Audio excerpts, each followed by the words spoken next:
आज तो big boss का फिनाले है, मुझे तो बेसब्री से इंतजार है उसका। नहीं नहीं नहीं, आज मेरे सीरियल का बड़ा ही तगड़ा एपिसोड आने वाला है, मैं तो वो देखूंगी। नहीं, आज इंडिया पाकिस्तान का मैच है, मैं वो देखूंगी। नहीं, आज मेरी फेवरेट मूवी आने वाली है, मैं तो वही देखूंगी। उन चारों में टीवी को देखने को लेकर जंग छिड़ गई और उनकी आवाज सुनकर उनकी सास सरला वहां आ गई। अरे बस भी करो तुम चारों, शर्म नाम की तो चीज ही नहीं है तुम में, हर वक्त टीवी के लिए लड़ती रहती हो। अब तुम चारों में से कोई टीवी नहीं देखेगा, मेरा सत्संग का प्रोग्राम आने वाला है, आज तो मैं वही देखूंगी। इधर दो टीवी का रिमोट और तुम सब जाकर काम पर लग जाओ। सरला उनसे रिमोट ले लेती है और अपनी पसंद का टीवी देखने बैठ जाती है। कुछ दिन बाद, अगर उस दिन तुम मुझे इंडिया पाकिस्तान का मैच देखने देती तो तुम्हारा क्या ही जाता, तुम लोगों के बकवास सीरियल तो रोज ही आते हैं। हाँ, और मेरा जो बिग बॉस का फिनाले छूट गया वो, और पायल जो तुम ये बार बार मैच देखने की बात कहती हो, तुम्हें पता भी है एक ओवर में कितनी बॉल होती है? अरे तुम सब चुप भी हो जाओ, नहीं तो माँ जी हमें इस रसोई से भी बाहर निकाल देगी। इसीलिए तो कहती हूँ ये सब बकवास की चीजें छोड़कर कॉमेडी वाली चीजें देखा करो, इससे लड़ाइयां कम होंगी सब में। अरे तो अपना घर कौन सा किसी कॉमेडी शो से कम है, यहाँ की कहानी देख लिया करो। चारों इस बात पर हंसने लगी। बाहर हॉल में बैठी सरला ने उनसे कहा, अरे अब किस बात पर हंस रही हो, जल्दी जल्दी खाना बनाओ।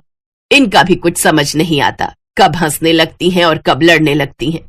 ऐसे ही शर्मा परिवार की बहुओं की कहानी चल रही थी। एक दिन उनकी सास उनसे, तुम चारों की चारों कान खोलकर सुन लो, कल तुम्हारी मौसी सास और मौसा ससुर जी आ रहे हैं। उनके सामने तुम चारों बिल्कुल झगड़ा नहीं करोगी और ना ही इस बारे में बात करोगी। माँ जी मैं तो बस कभी कभार मैच ही देखती हूँ, नहीं तो मैं कहाँ टीवी देखती हूँ। हाँ तो हम भी तो कभी कभार ही अपनी मर्जी का देख पाते हैं। झूठी तो तुम एक नंबर की हो, टीवी ऑन हुआ नहीं कि तुम जिन की तरह प्रकट हो जाती हो। हाँ, एक बस मैं ही हूँ जो किसी के हाथ से रिमोट नहीं लेती। ओए झूठ मत बोल, तू ही है जो सबसे पहले नागिन बनकर टीवी के सामने कुंडली मारकर बैठ जाती है। ऐसे बहुत देर तक उन चारों की बहस चलती रहती है। इनकी लड़ाई सुलझाते सुलझाते एक दिन मैं ही इस दुनिया से न सुलझ जाऊं, कुछ नहीं हो सकता इन सब का। अगले दिन उसकी बहन और जीजा जी उनके घर आते हैं। अरे वाह सरला, तूने घर तो बड़े ही अच्छे से सजा रखा है। अरे ये सब तो मेरी बहुओं का कमाल है, वही सब साफ सफाई रखती हैं। अच्छा, वैसे है कहाँ तेरी चारों बहुएं? रसोई में होंगी और कहाँ जाएंगी, अभी बुलाती हूँ। अरे पायल, टीना, अनुराधा, रूपाली, जल्दी बाहर आओ, देखो मौसी आई है।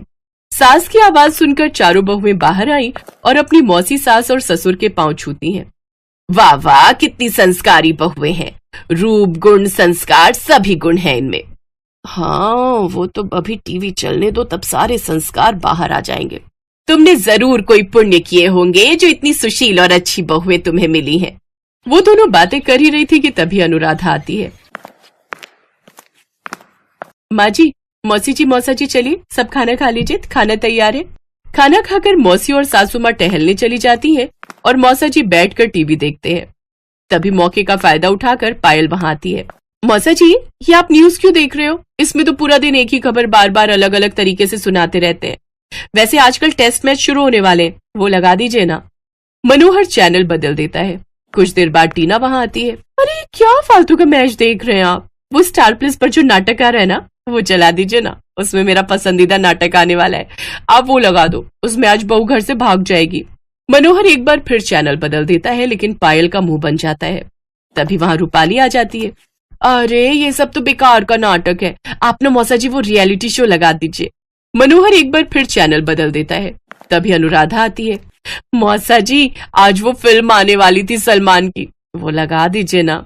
मनोहर एक बार फिर चैनल बदलता है। मौसा जी ये सब छोड़िए और आप मेरा सीरियल चला दीजिए ना। नहीं मैच, नहीं रियलिटी शो, नहीं फिल्म। इस तरह से उन चारों में फिर से लड़ाई शुरू हो जाती है। मनोहर उन्हें चुप करवाने की बहुत कोशिश करता है, लेकिन वो उसकी बात नहीं सुनती। उन बहुओं की आवाज बाहर तक आती है और सरला के कानों में पड़ती है। हे भगवान, लगता है एक बार फिर घमासान छिड़ गया। कैसा घमासान? सरला और मौसी दौड़ती हुई घर की ओर पहुंचती हैं। हे राम, क्या है ये सब? यही तो इन चारों की सबसे बड़ी कमजोरी है, ये टीवी। वैसे ये चारों बहुत अच्छी हैं, लेकिन टीवी में अपनी पसंद की चीज देखने के लिए चारों पागल हैं। अरे तो तुम इन चारों के लिए अलग अलग टीवी क्यों नहीं लगवा देती? मेरे बेटे अशोक से कह के मैं 4 टीवी का इंतजाम करवा देती हूँ। तेरा बहुत बहुत शुक्रिया। उसको बोलना बिल साथ में भेजे। बेटों से कहकर अकाउंट में डलवा दूंगी। अगले दिन मौसी मौसा अपने अपने घर चले जाते हैं और इधर अब चारों बहुओं के कमरे में अलग अलग टीवी होता है, लेकिन उन्हें वो टीवी देखने में मजा नहीं आता। वो सभी कुछ न कुछ मिस करती हैं। अगले दिन सरला अपने कमरे में होती है और उसे हॉल से चिल्लाने की आवाज आती है। वो जल्दी से बाहर आती है। अरे अब क्यों लड़ रही हो तुम सब? अब तो तुम सबका अलग अलग टीवी है। नहीं माँ जी, हमें अब अपनी अपनी पसंद का टीवी 20 मिनट से ज्यादा देखने की आदत नहीं है, और बिना झगड़ा किए तो बिल्कुल नहीं। इसीलिए अब हम इसी टीवी पर देखेंगे, लेकिन सबसे पहले मेरी मर्जी का चलेगा। नहीं मेरी नहीं, मैं अपनी पसंद का देखूंगी। तो मैं कौन सा सबकी शक्लें देखने आई हूँ? मैं देखूंगी अपनी मर्जी का। अरे तो ये सब तुम मेरा इतना खर्चा करवाने से पहले बता देती। लेकिन उन चारों को आपस में लड़ने से फुर्सत ही कहाँ थी जो वो सरला की बात सुनती। सरला बेचारी एक हाथ में रिमोट और एक हाथ अपने सर पर रखकर सोफे पर बैठ जाती है, और उसकी चारों बहुएं अभी भी लड़ने में लगी हुई थी।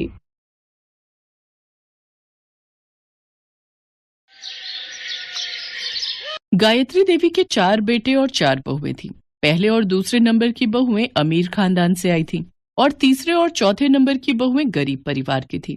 इसलिए गायत्री देवी अपनी बड़ी बहू सुमन और दूसरे नंबर की बहू नीलम के ऊपर ज्यादा ध्यान देती थी और हमेशा उनकी ही तारीफ करती थी। बाकी दोनों बहुओं आशा और वर्षा की हमेशा बुराई करती थी, जबकि आशा और वर्षा सुमन और नीलम के मुकाबले ज्यादा अच्छे स्वभाव की थी। गायत्री देवी की चारों बहुएं गर्भवती थीं और घर में आजकल इसी बात को लेकर चर्चा हो रही थी। ये लो सुमन बहू, नीलम बहू, कहाँ हो तुम दोनों? इधर आओ जरा। अरे माँ जी, ये इतने सारे थैले, इनमें क्या ले आई आप? लगता है आप तो पूरा बाजार ही खरीद लाए हो। हाँ, है तो कुछ ऐसा ही। अब मेरी दोनों लाडली बहुएं गर्भवती हैं, सुंदर सुंदर बच्चों को जन्म देने वाली हैं, तो उनका ख्याल मैं नहीं रखूंगी तो और कौन रखेगा? ये देखो, ये रहे देसी घी से भरे हुए डिब्बे, ये रहे बादाम काजू किशमिश के डिब्बे और सभी तरह के फल सब्जियां। और हाँ, तुम दोनों को ये नमकीन वाले बिस्किट और केक भी पसंद है ना, तो मैं दुकान से ये भी खरीद लाई। अब रोजाना पेट भरकर खाया करो। तुम दोनों को अपने खान पान का पूरा ध्यान रखना है। ठीक है माँ जी। वैसे मैंने आपको जो पैसे दिए थे सारे लग गए या फिर कुछ बचे हैं? मतलब ऐसे ही पूछ रही थी कि उन रुपयों से सामान आ गया होगा। अरे आपने तो पैसे खर्च ही नहीं करे, मैंने तो आपको दिए थे, फिर ये सामान? ऐसी सास थोड़ी हूं जो अपनी बहू के पैसे खर्च करवा दूंगी। भले ही तुम अमीर घर से आई हो, पर यहाँ भी मैं तुम्हें किसी चीज की कोई कमी नहीं होने दूंगी। ये पैसे मैंने अपने पास से लिए हैं। वो तुम्हारे ससुर जी की पेंशन आती है ना हर महीने, तो मेरे पास ऐसे ही रखी रहती है। कभी पैसे खर्च करने का मौका ही नहीं मिला, अब मिल रहा है तो भला पीछे कैसे रह सकती हूँ। सचमुच हमारी सासू माँ कितनी अच्छी है ना जेठानी जी। आशा, ओ आशा, वर्षा, कहाँ हो तुम दोनों? कब से बैठी हूँ, एक गिलास पानी का भी नहीं पूछा। पहले ठंडा पानी पिलाओ, फिर उसके बाद हम तीनों के लिए गरम गरम चाय बना देना। माँ जी ये पानी ले लीजिए, चाय वर्षा ला रही है। हाँ ठीक है, अब जाओ, सर पर ही खड़ी रहोगी क्या? माँ जी ये चाय ले लीजिए। कितनी बार कहा है दूध में पत्ती लगाया करो। मेरी दोनों बहुओं को ताकत की चीजों की बहुत जरूरत है, और तुम ये पतली पानी वाली चाय ले आती हो। माँ जी मैंने दूध में ही पत्ती लगाई है। माँ जी शाम के खाने के लिए क्या बनाना है एक बार बता देते। माँ जी आज मेरा ना कढ़ी चावल खाने का बहुत मन है, और मुझे तो पनीर की भुर्जी खानी है माँ जी। तो बस ठीक है, रात के खाने में कढ़ी चावल, देसी घी के पराठे और पनीर की भुर्जी बनेगी। जो मेरी दोनों बहुओं ने कह दिया वही बनेगा। पर माँ जी फली आलू की सब्जी काट कर रखी हुई थी, वर्षा का फलियां खाने का बहुत मन था। नहीं नहीं नहीं माँ जी, मुझे तो फलियों की दुर्गंध आती है, फिर मैं पनीर की भुर्जी नहीं खा पाऊंगी। तू चिंता क्यों करती है नीलम बहू, जब तुमने मना कर दिया तो फलियों की सब्जी इस घर में बिल्कुल भी नहीं बनेगी। आशा वर्षा दोनों कान खोलकर सुन लो, फलियों की सब्जी उठाकर डस्टबिन में फेंक दो। वर्षा रोती हुई रसोई में चली जाती है। आशा उसके पास जाती है और उसे समझाती है। वर्षा, माँ जी की बात का बुरा मत माना करो, तुम्हारा फली आलू खाने का मन है ना, जब सुमन भाभी और नीलम भाभी सो जाएंगी और माँ जी शाम को मंदिर जाएंगी, तब मैं तुम्हारे लिए सब्जी बना दूंगी। आशा भाभी, हमारे साथ ही ऐसा क्यों हो रहा है? हम भी तो प्रेग्नेंट है। माँ जी हम दोनों का ख्याल क्यों नहीं रखती? मुझे पता है हम दोनों गरीब हैं, इसलिए ऐसा है ना। हम सुमन भाभी और नीलम भाभी की तरह पैसे वाले घर से नहीं आए। वर्षा की बातें सुनकर आशा भी रो पड़ती है। कुछ महीने बीत जाते हैं। बहुओं की गोद भराई की रस्म होनी थी। सब उसी की तैयारियों में लगे थे। गायत्री देवी भी सुमन और नीलम की गोद भराई के लिए ज्यादा उत्साहित थी। उन्होंने सुमन और नीलम के लिए बढ़िया बढ़िया कपड़े और गहने मंगवा कर रख लिए थे। पर आशा और वर्षा की तरफ गायत्री देवी का कोई ध्यान ही नहीं था। सब लोग बैंकेट हॉल में फंक्शन के लिए जाने की तैयारी कर रहे थे। तभी सुमन और नीलम गायत्री के पास आती हैं। बोलो ना भाभी, पहले आप बोलो। क्या हुआ सुमन बहू, बोलो क्या है, बोलो क्या कहना है। वैसे जल्दी चलो, फंक्शन के लिए देर हो रही है। सभी रिश्तेदार और मेहमान आ गए होंगे। माँ जी, वो मैं कह रही थी कि इस फंक्शन में आप ना ही जाओ तो हमारे लिए और हमारे आने वाले बच्चे के लिए शुभ रहेगा। वो मेरी मम्मी कह रही थी कि एक विधवा का साया एक गर्भवती सुहागन पर पड़ना अच्छा नहीं होता। माँ जी, ये हमारे भले के लिए है। आप एक विधवा हो और आपका साया हमारे और हमारे आने वाले बच्चों पर पड़ा तो ये शुभ नहीं होगा। इसलिए आप इस फंक्शन में ना ही जाओ तो बेहतर है। आप आज हम दोनों से दूर ही रहना। हम नहीं चाहते कि हमारे आने वाले बच्चे की जान को खतरा हो। सुमन और नीलम की बातों को सुनकर गायत्री देवी को एक धक्का सा लगता है और उनकी आंखों में से आंसू बहने लगते हैं। वो हिम्मत बांधते हुए दोनों को सिर हिलाकर मना कर देती हैं। चलो नीलम, माँ जी हमारी बात को समझ गई हैं। अरे वो बहुत समझदार है। सुमन और नीलम फंक्शन में चली जाती हैं, पर कुछ देर बाद वो देखती हैं कि गायत्री देवी फंक्शन में आ गई हैं। माँ जी, हम आपको मना करके आए थे ना कि आप फंक्शन में मत आना। आपने फिर ऐसी बच्चों वाली हरकत की कि आप नहीं चाहती कि हम और हमारा बच्चा सुरक्षित रहे। तभी आशा और वर्षा आ जाती हैं। सुमन भाभी, नीलम भाभी, माँ जी को हम लाए हैं। माँ जी हमें और हमारे आने वाले बच्चों को आशीर्वाद देंगी। हाँ भाभी, माँ जी का आशीर्वाद हमारे लिए भगवान के आशीर्वाद के समान है। वो भी तो माँ है, उन्होंने भी तो बच्चों को जन्म दिया है।